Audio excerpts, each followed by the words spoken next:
الحمد لله وكفى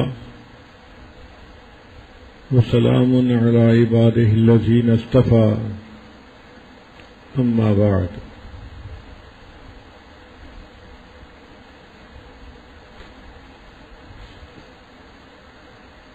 اعتکاف کی اس مجلس میں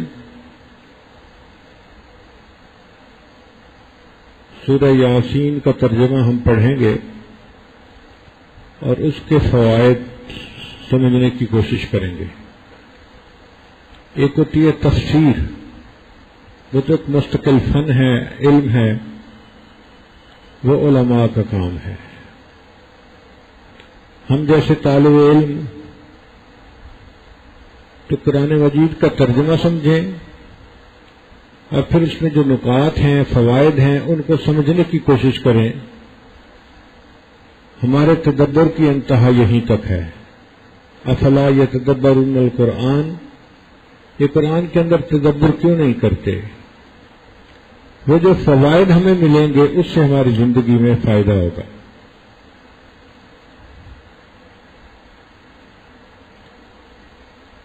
قرآن مجید کی یہ سورت جس کو سورہ یاسین کہتے ہیں، سورہ فاطر کے بعد اس کی جگہ ہے۔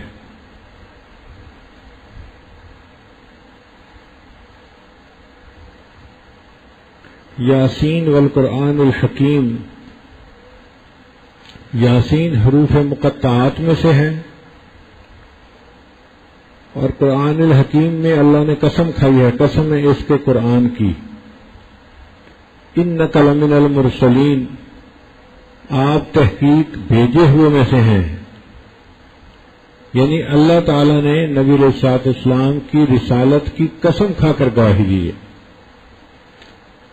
باقی انبیاء کی رسالت کی بھی اللہ نے گواہیاں دی ہیں، لیکن قسم کھا کر گواہی دینا یہ اعزاز صرف سید الانبیاء حضرت محمد مصطفیٰ احمد مجتبی صلی اللہ علیہ وسلم کو حاصل ہے۔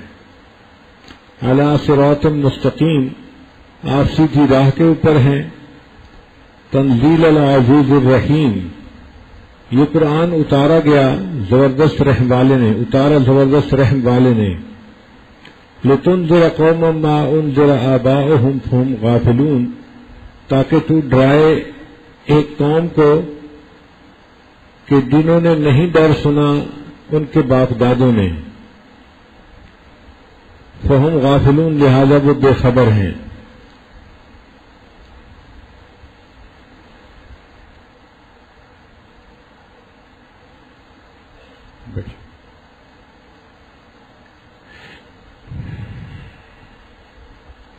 عربی زبان کے 29 حروف ہیں، ان کو حروف تہجی کہتے ہیں۔ ان میں اگر الف اور حمزہ اس کو ایک سمجھا جائے تو کل 28 بنتے ہیں، پھر 28 بنتے ہیں۔ ان 28 میں سے 14 حروف مقطعات میں استعمال ہوئے ہیں۔ ان کا علم اللہ تعالی کے پاس ہے، یا اللہ نے اپنے پیارے حبیب صلی اللہ علیہ وسلم کو عطا کیا،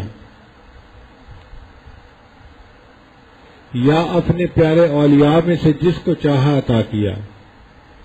چنانچہ امام ربانی حضرت مجد علیہ ثانی رحمۃ اللہ علیہ اپنے مکتوب میں لکھتے ہیں کہ اللہ تعالیٰ نے مجھے حروف مقطعات کا علم عطا فرمایا، اور جن دنوں یہ علم مجھے مل رہا تھا پورے سرہند شہر کے اوپر فرشتوں کا پہرا تھا کہ شیطان شہر میں ہی داخل نہ ہو سکے۔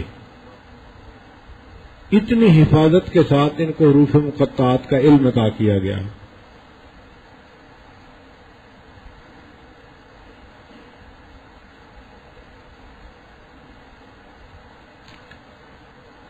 حروف مقطعات کی تھوڑی سی تفصیل آج ہم سمجھ لیں۔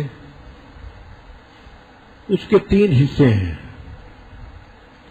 پہلا ہے الف سے زال تک، یہ 9 حروف بنتے ہیں، الف با تا سا، اگر گنے تو الف سے زال تک کتنے بنتے ہیں؟ 9 حروف بنتے ہیں۔ ان میں الف اور ہا یہ 2 حروف استعمال ہوئے اور باقی 7 حروف کو چھوڑ دیا گیا۔ پھر اس کے درمیان وسط کے حروف ہیں، وہ را سے لے کے غین تک بنتے ہیں. یہ کل 10 حروف ہیں. را سے لے کے غین تک کتنے حروف ہیں؟ 10 حروف ہیں. ان میں سے اللہ تعالیٰ نے ایک حرف کو لے لیا، ایک حرف کو چھوڑ دیا.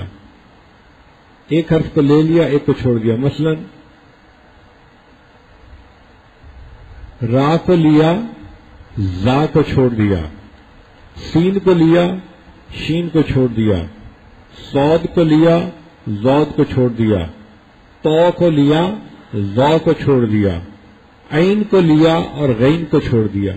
یہ جو درمیان کے حروف تھے ان میں ایک کو لے لیا، ایک کو چھوڑ دیا، ایک کو لے لیا، ایک کو چھوڑ دیا. یہ ترتیب ہے. تو یہ 5 حروف بن گئے. تو 2 پہلے تھے اور 5 یہ کتنے ہو گئے؟ 7. پھر اس کے بعد فا سے لے کے یا تک پھر 9 حروف بنتے ہیں. ان میں سے 2 حروف کو چھوڑ دیا، فا کو اور واو کو، اور 7 کو لے لیا گیا. تو کتنے بن گئے؟ 7 اور 7 14 بن گئے. یعنی حروف تہجی کے 3 حصے بنیں گے. پہلے 9 حروف کا ایک حصہ بنے گا، اس میں سے اللہ تعالیٰ نے دو حروف کو استعمال فرمایا، 7 کو چھوڑ دیا. جو استعمال ہوئے وہ الف اور ہا تھے، اور 7 کو چھوڑ دیا. پھر جو آخری حصہ تھا وہ تھا فا سے لے کے یا تک. اس میں اللہ تعالیٰ نے 2 کو چھوڑ دیا اور 7 کو لے لیا. جن کو چھوڑا وہ تھے فا اور واو. تو 7 اور 2 9 گئے. باقی درمیان کا وسط کا حصہ رہ گیا. وسط کے حصے میں 10 حروف بنتے ہیں، را سے لے کے غین تک. اب 10 میں سے ایک لیں، ایک چھوڑیں تو کتنے بنتے ہیں؟ 5 بنتے ہیں. تو 9 اور 5 14. تو کل 14 حروف مقطعات میں استعمال ہوئے ہیں. اب اس میں بھی کوئی نقطہ ہے کہ 14 حروف کیوں استعمال ہوئے؟ وہ اس لیے کہ ان حروف مقطعات نے پوری انسانیت کو لاجواب کر دیا. اللہ تعالیٰ نے فرمایا کہ دیکھو جو زبان تم بولتے ہو انہی حروف سے بنی ہوئی زبان میں یہ قرآن میں نے اتارا ہے.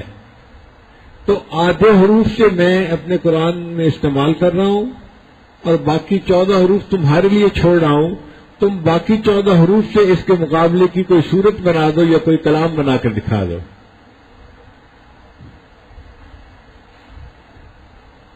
تو حروف تہجی کتنے ہیں؟ 29 ہیں، لیکن ان میں الف اور حمزہ 1 ہیں. تو اس لحاظ سے کتنے ہو گئے؟ 28 ہو گئے. ان 28 میں سے کتنے حروف استعمال ہوئے ہیں؟ حروف مقطعات میں 14 حروف استعمال ہوئے. اس کی ترتیب کیا ہے؟ 3 حصے بنائے گئے. پہلا حصہ ہے الف سے لے کے زال تک. الف سے لے کے زال تک. ان میں سے 2 حروف استعمال ہوئے اور 7 کو چھوڑ دیا گیا. دوسرا حصہ ہے آخری فا سے لے کے یا تک. یہ بھی 9 حروف ہیں. ان میں سے 7 کو استعمال کیا اور 2 حروف کو چھوڑ دیا. تو 7 اور 2 9 ہو گئے. پھر وسط کا حصہ، درمیان کا حصہ رہ گیا، وہ 10 حروف بنتے ہیں. ان 10 حروف میں سے اللہ تعالیٰ نے ایک حرف کو لیا، ایک کو چھوڑا، ایک کو لیا، ایک کو چھوڑا. مثلا را کو لیا، زا کو چھوڑ دیا. سین کو لیا، شین کو چھوڑ دیا. صاد کو لیا، زود کو چھوڑ دیا. تو کو لیا، وا کو چھوڑ دیا.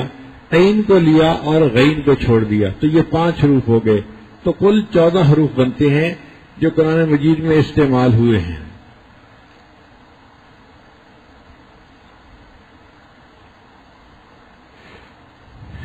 یہیں تک ہمارے لیے فائدہ کافی ہے کہ ہمیں حروف مقطعات کے بارے میں ایک آئیڈیا ہو کہ اللہ تعالیٰ نے قرآن مجید میں کن حروف کو حروف مقطعات میں استعمال کیا ہے، لیکن عربی طلباء کے لیے ہمیں تھوڑا سا اور بھی آگے جاننے کی ضرورت ہے۔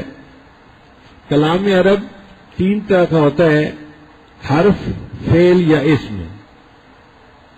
حرف، فعل یا اسم۔ اس میں جو حرف ہے نا، اس میں واو ہوتا ہے جس کو واو عاطفہ کہتے ہیں، عطف کے لیے۔ فا ہوتا ہے تاکید کے لیے۔ حمزہ ہوتا ہے استفہام کے لیے۔ کاف ہوتا ہے تشبیہ کے لیے، اور با ہوتا ہے الصاق کے لیے۔ پھر کبھی کبھی یہ 2 حروف پر مشتمل ہوتا ہے، جیسے کمن تبعیض کے لیے، او تخییر کے لیے، ام للاستفہام استفہام کے لیے، اور انا شرط کے لیے۔ اور کبھی کبھی یہ 3 حروف ہوتے ہیں، الیہ اور علیہ۔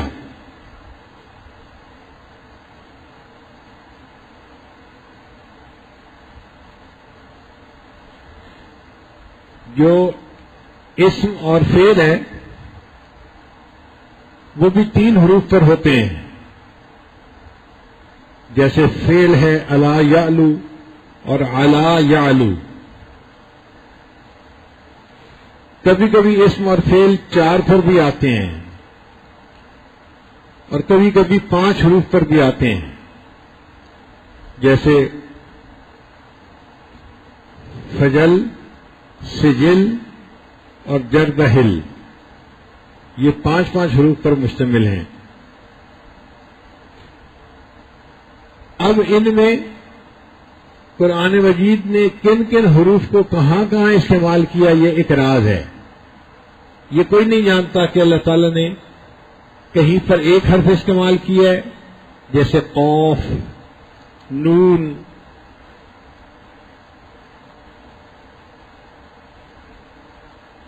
تو،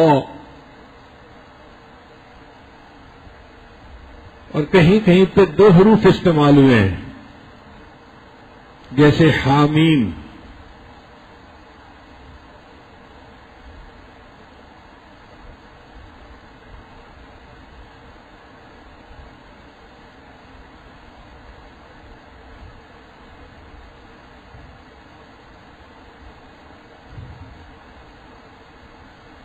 توسین، توحا، یاسین۔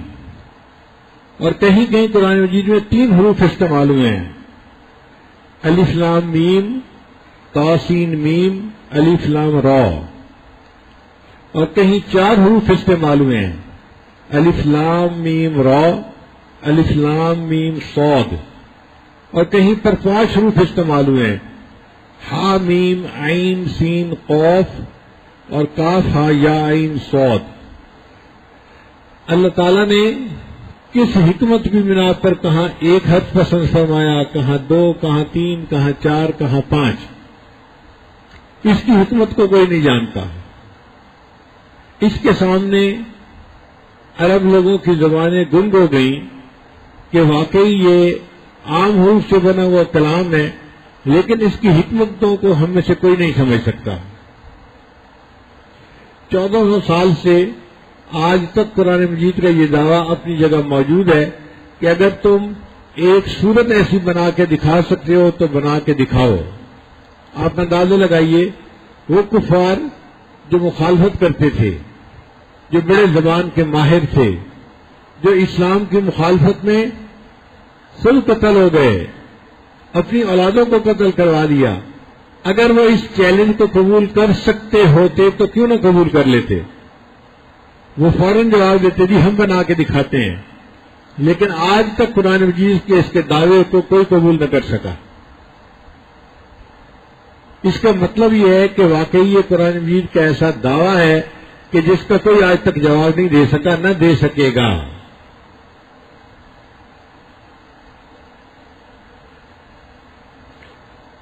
بعض مفسرین نے کچھ حروف کے معنی بیان کیے ہیں سمجھنے کی خاطر، مثال کے طور پر الف لام میم، یہ 3 حروف ہیں.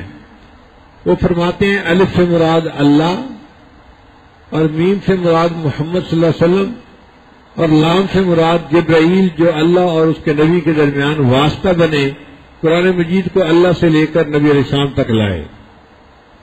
تو انہوں نے اس طرح کچھ حروف کے معانی بھی بتائے ہیں.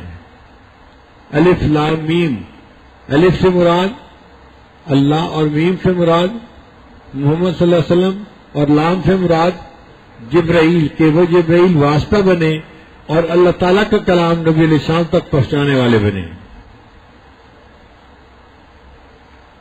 بعض حروف کو اگر جمع کیا جائے تو یہ نام بھی بن جاتا ہے، جیسے الف لام را، ایک جگہ پر یہ حروف مقطعات آئے ہیں، اور حامیم یہ بھی آئے ہیں، اور نون یہ حرف ہی آیا ہے. اگر ان تینوں کو ملائیں تو یہ الرحمن بنتا ہے. اب الرحمن کے اس لفظ کو اس طرح ڈیوائیڈ کر کے صورتوں کے آگے لانے میں کیا حکمت ہے، یہ اللہ تعالیٰ ہی بہتر جانتے ہیں.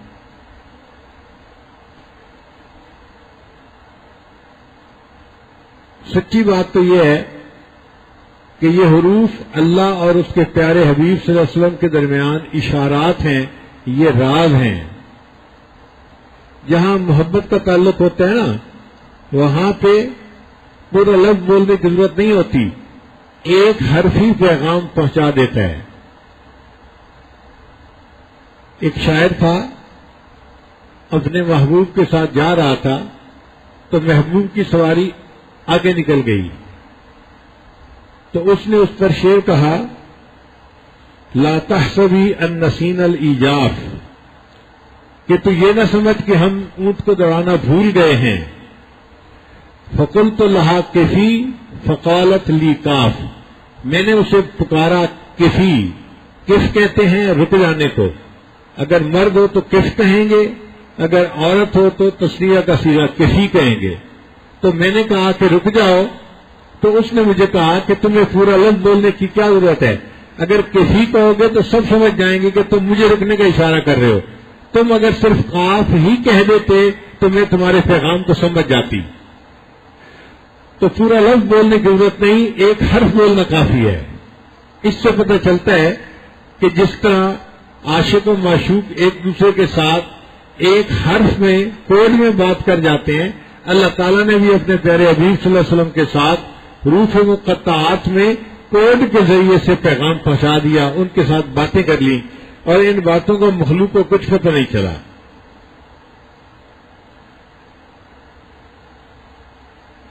البتہ اتنی بات ہے کہ جتنی صورتوں کے سامنے جتنی صورتوں کے شروع میں الف کا حرف آیا ہے، اس صورت میں قرآن مجید کا تذکرہ ضرور ہوا ہے.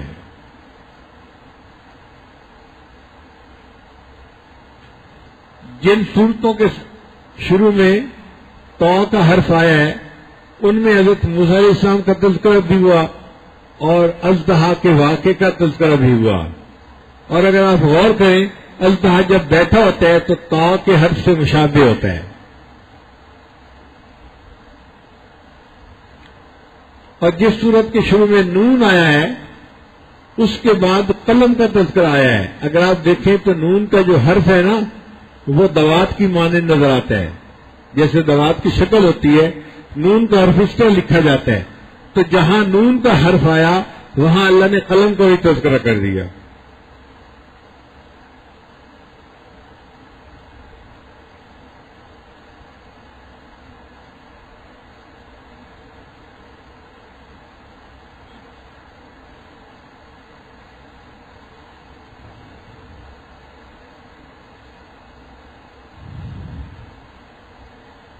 اب اس کو یاد رکھنے کے لیے ہم ایک دفعہ پھر دہرا لیتے ہیں تاکہ ہمیں سبق یاد رہے.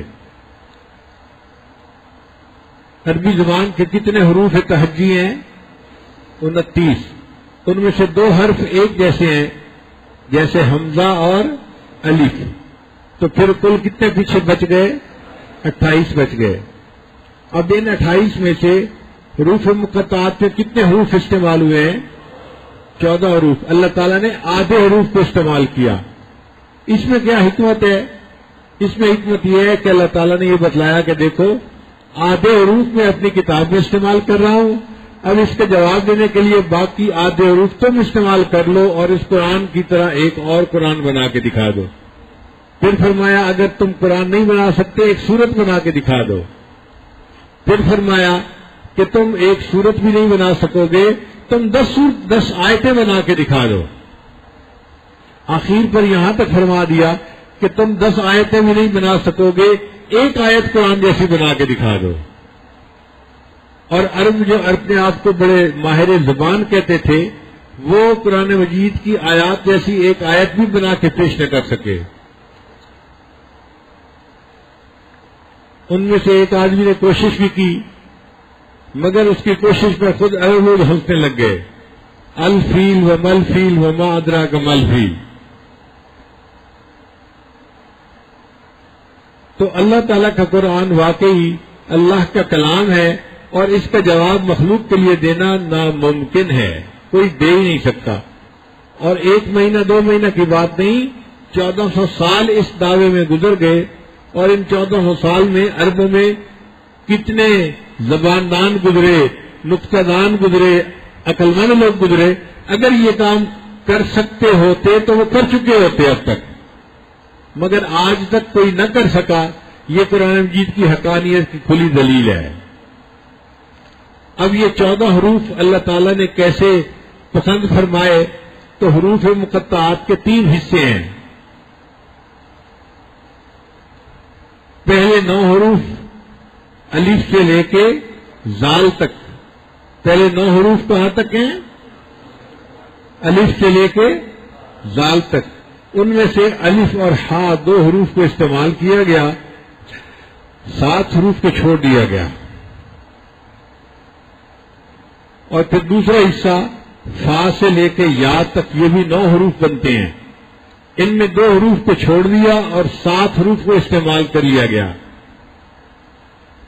اور درمیان کا حصہ را سے لے کے غین تک، یہ 10 حروف بنتے ہیں.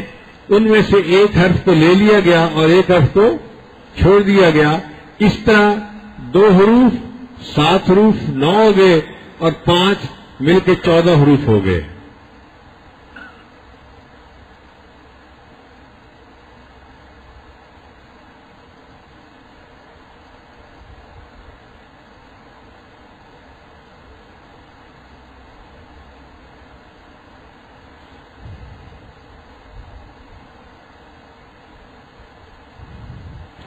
مفسرین نے لکھا ہے کہ یہ حروف مقطعات اللہ اور اس کے پیارے حبیب صلی اللہ علیہ وسلم کے درمیان راز کی باتیں ہیں، مگر کہیں کہیں جو مفہوم سمجھ سکی عقل انہوں نے وہ بھی لکھ دیا. جیسے الف لام میم حروف مقطعات ہیں تو ان کا انہوں نے معنی کیا لیا؟ الف سے مراد اور میم سے مراد محمد صلی اللہ علیہ وسلم اور لام سے مراد، اور جبرائیل واسطہ بنے اللہ اور اس کے محبوب کے درمیان، وہ اللہ کے کلام کو اللہ سے لے کر ان کے پیغمبر شام تک پہنچانے کے لیے آئے. تو الف لام میم اس کا یہ مفہوم انہوں نے نکالا. بعض حروف مقطعات کو ملائیں تو پورا لفظ بھی بن جاتا ہے، جیسے الف لام را حامیم اور نون. ان حروف مقطعات کو ملائیں تو الرحمن کا لفظ بنتا ہے. اب اللہ تعالیٰ نے اپنے اسم گرامی الرحمن کو مختلف صورتوں کے آگے کس طرح تقسیم فرمایا، اب اس کی حکمت کو اللہ ہی بہتر جانتا ہے، ہماری عقلیں نہیں اس تک پہنچ سکتی. سب سے بہتر جواب یہی ہے کہ یہ حروف مقطعات اللہ اور اس کے محبوب صلی اللہ علیہ وسلم کے درمیان اشارات ہیں، راز ہیں، میان عاشق و معشوق رمزیز کرامن کاتبین رحم خبر نیز. عاشق اور معشوق کے درمیان کچھ ایسے اشارات ہوتے ہیں کہ وہ آپس میں ایک دوسرے کو پیغام پہنچا جاتے ہیں اور اس کا فرشتوں کو بھی پتہ نہیں چلتا. اس کے لیے ایک شعر ہے کہ شاعر نے اپنی محبوبہ کو روکنے کے لیے کہا کفی، اس نے آگے سے کہا کاف. پورا حرف بولو گے، لفظ بولو گے تو لوگ سمجھ جائیں گے تم کیا کہنا چاہتے ہو. تم نے مجھے پیغام پہنچانا ہے نا، تو صرف ایک حرف بول دو، قاف، تو میں سمجھ جاؤں گی تم مجھے رکنے کے لیے کہہ رہے ہو. فقلت لها كفي فقالت لي كاف.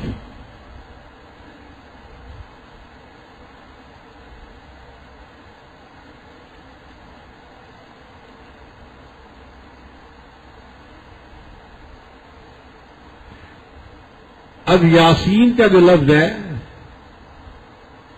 اس کے بارے میں مفسرین کے کچھ اقوال ہیں. بعض فرماتے ہیں کہ یہ یا انسان کا معنی رکھتا ہے. انسان کی اس میں تصویر بنائے نا تو انیسین بنتی ہے، تو اس میں سے انے کو نکال کے اس کی جگہ حرف یا ندا لگا دو تو یاسین لفظ بن جائے گا. تو یہ گویا یا انسان کا لفظ ہے. بعض نے کہا کہ نہیں، یہ اللہ تعالیٰ کے ناموں میں سے ایک نام ہے اور اس کی حقیقت کو اللہ بہتر جانتے ہیں. اسی وجہ سے امام مالک رحمۃ اللہ فرماتے تھے کہ یاسین لفظ نام رکھنا بندے کے لیے جائز نہیں ہے. امام مالک رحمۃ اللہ فرماتے تھے، مگر علماء نے اس میں آسانی کر دی. وہ کہتے ہیں کہ اگر کوئی یاسین نام رکھے تو یاسین اس طرح لفظ نہ لکھے جس طرح قرآن مجید میں لکھا ہوا ہے، بلکہ یا اور الف ساتھ ملائے اور آگے سین لکھ دے. تو قرآن مجید کی آیت ہے سلام علی الیاسین، تو الیاسین کے اوپر پھر یاسین کا لفظ کہنا جائز ہو جائے گا. تو جن لوگوں کے نام یاسین ہیں وہ یاسین جو سورہ یاسین کے آگے ہے اس طرح نہ لکھیں بلکہ الف کے ساتھ لکھیں تاکہ الیاسین کے وزن پہ ان کا نام بن جائے.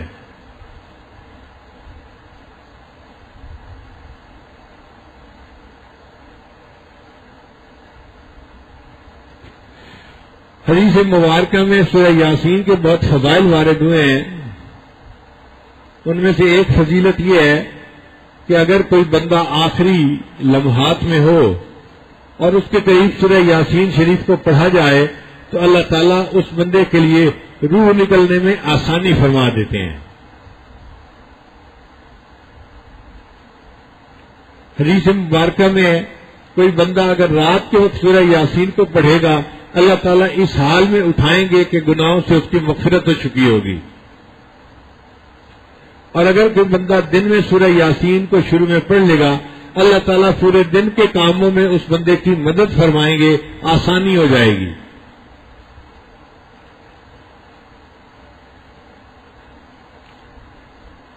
نبی علیہ السلام نے فرمایا لکل شیء قلب وقلب القرآن یاسین، ہر چیز کا ایک دل ہوتا ہے اور قرآن مجید کا دل سورہ یاسین ہے.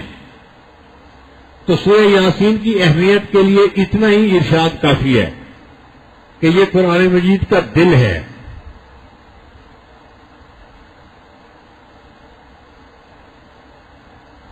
ایک حدیث مبارکہ میں یہ بھی ہے کہ اللہ تعالیٰ جنت میں جنتیوں کے سامنے قرآن مجید کی تلاوت فرمائیں گے.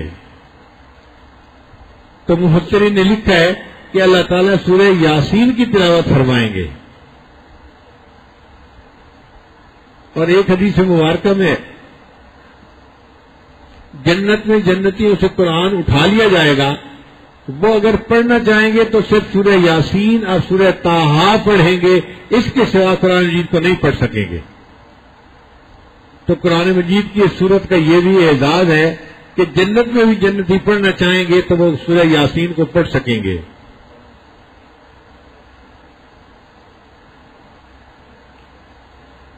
میں نے اپنے والدین کے زمانے میں سورہ یاسین کو بہت کثرت سے گھر میں پڑھتے ہوئے دیکھا ہے. گھر میں کوئی پریشانی آتی، کوئی مسئلہ آتا تو میرے والد صاحب فرمایا کرتے تھے کہ سورہ یاسین کو مبینوں کے ساتھ پڑھو. قرآن مجید میں 7 مرتبہ مبین کا لفظ استعمال ہوا ہے.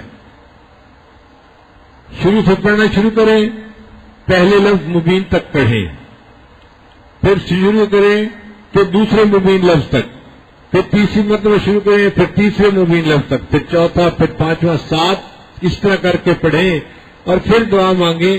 تو میرے والد صاحب فرمایا کرتے تھے کہ دعا قبول ہوتی ہے اللہ تعالیٰ پریشانی کو دور کر دیتے ہیں.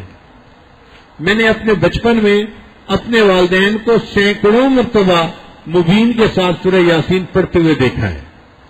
پھر جب بڑے ہوئے تو حضرت مرشد عالم رحمۃ اللہ کے پاس حاضری ہوئی تو حضرت مرشد عالم رحمۃ اللہ بھی جب کبھی کوئی پریشانی آ جاتی تھی تو سورہ یاسین کو مبین کے ساتھ پڑھنے کا حکم فرماتے تھے.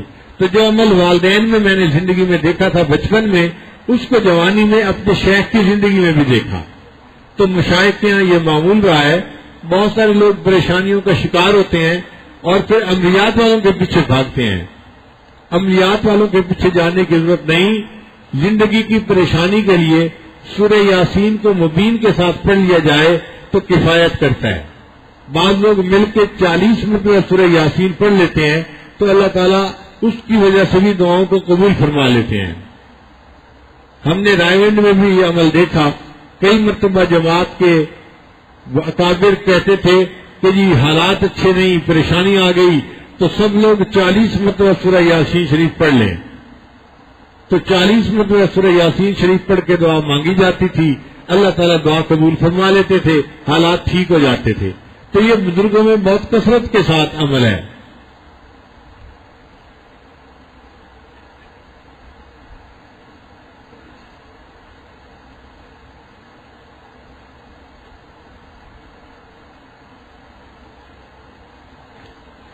اب سوال پیدا ہوتا ہے کہ سورہ یاسین کو قرآن مجید کا دل کیوں کہا گیا، قلب کیوں کہا گیا؟ تو مفسرین نے لکھا ہے کہ 3 عقیدے بنیادی ہیں. ایک اللہ تعالیٰ کی وحدانیت کا، ایک نبی علیہ الصلوۃ والسلام کی رسالت کا، اور ایک موت کے بعد حشر نشر، دوبارہ زندہ ہونا اور سوال و جواب کا ہونا. یہ بنیادی عقیدہ ہے. اس سورہ یاسین شریف میں ان تینوں عقائد کے اوپر بات کی گئی ہے. سورہ یاسین شریف میں 3 بنیادی نکات کو کھولا گیا ہے. ایک وحدانیت کو، ایک نبی علیہ السلام کی رسالت کو، اور تیسرا بعثت کو، یعنی مرنے کے بعد جو اٹھنا ہے اور جواب دینا ہے، اس کو کھولا گیا ہے. کیونکہ تینوں بنیادی نقطے اس میں کھولے گئے، اس وجہ سے اللہ تعالیٰ کے محبوب صلی اللہ علیہ وسلم نے اس سورت کو پورے قرآن مجید کا دل کہا ہے.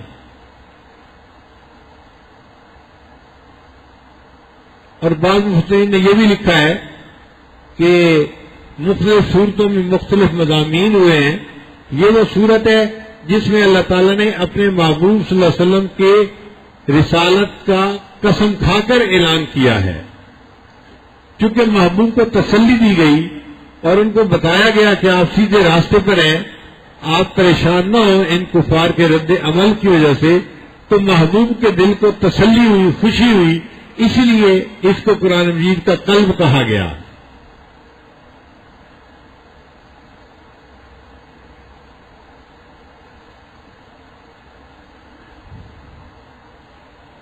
یہ بھی نقطہ ذہن میں رکھیے کہ اللہ تعالی نے قرآن مجید میں جہاں باقی انبیاء کو پکارنا تھا نام سے پکارا، یا آدم، یا نوح، یا ابراہیم،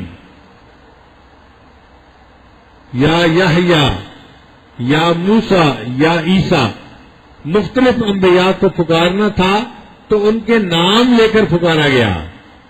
لیکن جب اپنے محبوب صلی اللہ علیہ وسلم کی باری آئی تو اللہ تعالیٰ نے اپنے محبوب صلی اللہ علیہ وسلم کو نام لے کے کہیں نہیں پکارا. پورے قرآن مجید میں یا محمد کا لفظ کہیں نظر نہیں آئے گا. اللہ نے ان کو القاب سے پکارا، یا ایھا الرسول، یا ایھا النبی، یا ایھا المزمل، یا ایھا المدثر. اللہ نے القاب کے ساتھ اپنے محبوب کو خطاب فرمایا. تو یہ جو یاسین ہے یہ بھی گویا نبی علیہ السلام کا نام تھا، صفاتی نام تھا، اور اللہ تعالیٰ نے اپنے محبوب صلی اللہ علیہ وسلم کے نام سے ان کو اس طرح پکارا. بعض حدیث میں ہے کہ طٰہٰ بھی نبی علیہ السلام کا نام ہے، اس لیے ایک سورت کے سامنے طٰہٰ کے حروف بھی آئے ہیں.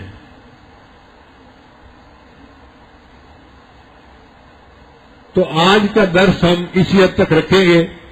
گویا ہم نے حروف مقطعات کے بارے میں کچھ پڑھا کہ یہ 28 ہیں اور ان میں سے 14 استعمال ہوئے ہیں اور باقی 14 کو اللہ نے چھوڑ دیا مخالفین کے لیے کہ تم اس جیسا کلام بنا کے دکھاؤ. 14 حروف کو میں نے اپنی کتاب میں استعمال کیا اور باقی 14 حروف کو استعمال کر کے تم اس کا جواب لکھ کر بتاؤ. مگر قرآن مجید کا یہ دعویٰ ایسا تھا کہ جس چیلنج کو کسی نے قبول نہ کیا، اور آج 1400 سال گزارنے کے بعد بھی یہ بات اپنی جگہ سچ ہے کہ یہ کلام الہی ہے، کسی انسان کا کلام نہیں ہے. کسی شاعر کا کلام ہوتا، کسی بندے کا کلام ہوتا تو اور بندے بھی بنا سکتے، لیکن جب کوئی نہ بنا سکا اس کا مطلب یہ مخلوق کا کلام نہیں، یہ خالق کا کلام ہے، اور مخلوق کے عقل و دانش سے بلند تر ہے. کوئی جرأت ہی نہیں کر سکتا. ایک قرآن بنانا تو کیا ایک سورت نہیں بنا سکتے، ایک سورت کیا 10 آیتیں نہیں بنا سکتے، 10 آیتیں کیا ایک آیت قرآن جیسی نہیں بنا سکتے. تو یہ اللہ کا کلام اتنا عظیم ہے کہ اس جیسی ایک آیت بھی بنا کر پیش کرنا ناممکن ہے.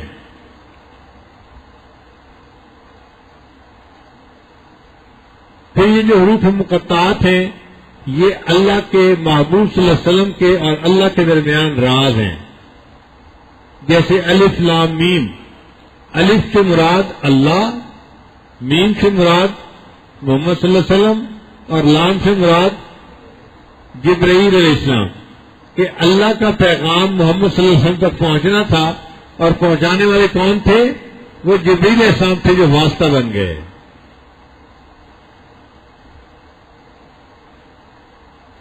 اور اکثر جن صورتوں کے سامنے الف کا حرف استعمال ہوا ہے اس میں قرآن مجید کا تذکرہ ضرور ہے. الف لام میم ذالک الکتاب لا ریب فیہ، الف لام را تلک آیات الکتاب المبین. تو الف کا جہاں بھی حرف آیا ہے آگے کی آیات میں قرآن مجید کا تذکرہ ضرور آیا ہے. اور جس صورت کے آگے تو کا حرف آیا ہے اس صورت میں حضرت موسیٰ علیہ السلام کا تذکرہ آیا ہے، یا پھر جو اژدہا کا واقعہ حضرت موسیٰ علیہ السلام کو پیش آیا اس واقعے کا تذکرہ آیا ہے. اگر ہم اژدہا کو دیکھیں تو اس کی شکل دیکھنے میں کیسے لگتی ہے؟ تو کے حرف کی مانند ہوتی ہے. اور جس صورت کے سامنے نون کا حرف آیا ہے اس کے آگے قلم کا تذکرہ ضرور آیا ہے. اگر ہم نون کے حرف کو دیکھیں تو وہ دوات کی مانند نظر آتا ہے.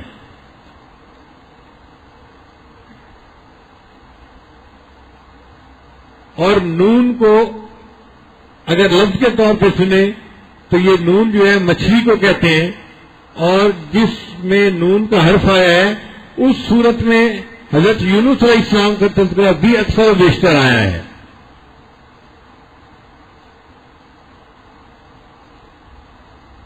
بہرحال فیصلہ کن بات یہی ہے کہ یہ حروف مقطعات اللہ اور اس کے محبوب صلی اللہ علیہ وسلم کے درمیان راز ہیں، اور اس کی دلیل یہ ہے کہ عاشق و معشوق ایک دوسرے کے ساتھ اشاروں میں باتیں کر دیتے ہیں، ان کو پورے پورے لفظ بولنے کی ضرورت نہیں پیش آتی. میان عاشق و معشوق رمز ریست، کرامن کاتبین را ہم خبر نیست.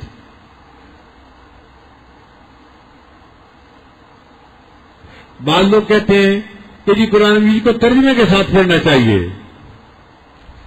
بڑی اچھی بات ہے، واقعی ترجمے کے ساتھ پڑھنا چاہیے، لیکن جو بچے بغیر ترجمے کے پڑھتے ہیں وہ اس کے مخالفت کرتے ہیں، یہ غلط بات ہے. وہ کہتے ہیں جی طوطے کتنا بیٹھے رٹ رہے ہیں، کیا ضرورت ہے اس کی؟ بھائی بغیر معنی کے بھی اگر پڑھ رہے ہیں تو پھر بھی پڑھنا ثواب ہے. مجھے جرمنی میں ایک صاحب مل گئے، کہنے لگے جی یہ طوطے کتنا رٹنے کا کیا فائدہ جب سمجھ ہی نہیں آ رہی. تو ان کا قرآن مجید کا حلقہ ہوتا تھا، تو میں نے کہا کہ آپ پورے قرآن مجید کو سمجھ کے پڑھتے ہیں؟ کہنے لگا ہاں میں تو حلقہ کرواتا ہوں اور پورے قرآن مجید کو سمجھ کے پڑھتا ہوں. میں نے کہا اچھا ترجمہ کرو، کاف ہاں یا عین صاد، اس کا ترجمہ کیا ہے؟ اب میرا منہ دیکھنے لگا. میں نے کہا کرو نا ترجمہ. کہنے لگا جی اس کا ترجمہ تو میں نہیں کر سکتا. میں نے کہا اگر یہ بغیر ترجمے کے ہر لفظ پڑھا اور اس پر اللہ نے اجر دیا تو باقی قرآن مجید کو بغیر ترجمے کے پڑھیں گے تو اللہ کیوں اجر ادا نہیں فرمائیں گے؟ اس پر بھی اجر ملے گا۔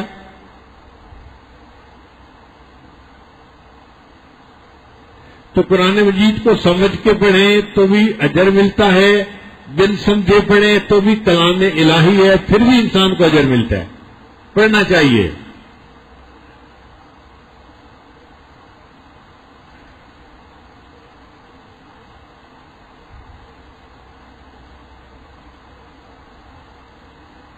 تو اللہ تعالیٰ نے یاسین کے حروف کے بعد پھر اپنے حبیب صلی اللہ علیہ وسلم کی رسالت کا تذکرہ کیا، پھر قرآن مجید کی قسم کھائی اور قسم کھا کے اپنے حبیب صلی اللہ علیہ وسلم کی رسالت کا تذکرہ کیا۔ انک لمن المرسلین، بے شک آپ بھیجے ہوئے میں سے، آپ رسولوں میں سے ہیں۔ اب اللہ تعالیٰ گواہی دیں تو یہی بہت تھا، چاہے جائے کہ اللہ تعالیٰ قسم کھا کر گواہی دیں، یہ تو اور بات مؤکد ہو گئی، اور اس سے نبی اسلام کی شان اور زیادہ کھل کر سامنے آ گئی۔ تو اللہ تعالیٰ نے تمام انبیاء، بعد بہت سارے انبیاء کی رسالت کی گواہی دی ہے، لیکن قسم اٹھا کر گواہی صرف اپنے محبوب صلی اللہ علیہ وسلم کی رسالت کی دی ہے۔ انک لمن المرسلین، بے شک آپ رسولوں میں سے ہیں۔ اور پھر یہ بھی گواہی دی علی صراط مستقیم، کہ آپ سیدھے راستے کے اوپر ہیں۔ اب دیکھیے ہم روزانہ نماز کے اندر سورہ فاتحہ پڑھتے ہیں، اہدنا الصراط المستقیم، اے اللہ ہمیں سیدھے راستے کی رہنمائی فرما دیجیے۔ تو کوئی اگر ہم سے پوچھے کہ بھائی سیدھا راستہ کون سا ہے، تو ہم کیا جواب دے سکتے ہیں کہ سیدھا راستہ وہ ہے جو نبی علیہ السلام کی سنت والا راستہ ہے، کیونکہ اللہ گواہی دیتے ہیں کہ علی صراط مستقیم، آپ سیدھے راستے کے اوپر ہیں۔ تو نبی علیہ السلام کی سنت کی پیروی والا راستہ یہ صراط مستقیم ہے۔ جو محبوب کی سنت پر عمل کرے گا وہ سیدھے راستے کے اوپر اپنی زندگی گزارے گا، جو قرآن مجید کی تعلیمات پر عمل کرتا ہے وہ سیدھے راستے پہ زندگی گزارتا ہے۔ وآخر دعوانا ان الحمد للہ رب العالمین۔